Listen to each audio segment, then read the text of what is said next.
ভাই এটা আপনি কি বানাচ্ছেন? এটা হচ্ছে মাছের খাবার তৈরি হচ্ছে। এটা হচ্ছে প্রকৃত দেশি গরুর যে গোবরটা, গোবর সঙ্গে আছে খৈল, আর সঙ্গে আরও আছে সার, আছে ইউরিয়া সার, এর সঙ্গে আছে ভুসি আছে, আপনার মহিষ মোটা যে ভুসিটা, মোটা দানা ভুসি, তারপরে আছে সয়াবিনের খৈল, আর এর ভিতর আর দিব কিছু আংশিক আংশিক কিছু ফিশমিল দিব, দিয়ে এটা খুব সুন্দর একটি উপাদান তৈরি হবে। এই উপাদানটি মাছকে খাওয়ালে প্রাকৃতিকভাবে বেশ মাছ, প্রাকৃতিক খাবারের মাধ্যমে বেশ মাছটি বেশ বড় হবে এবং এ মাছের স্বাদযুক্ত হবে।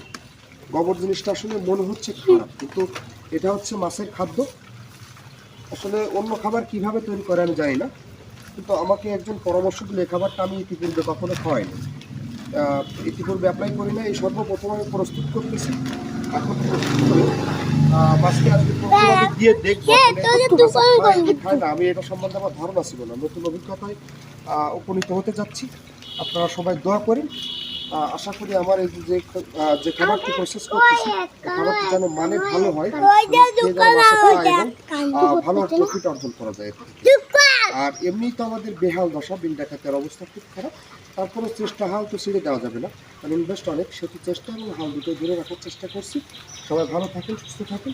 আসসালামু আলাইকুম।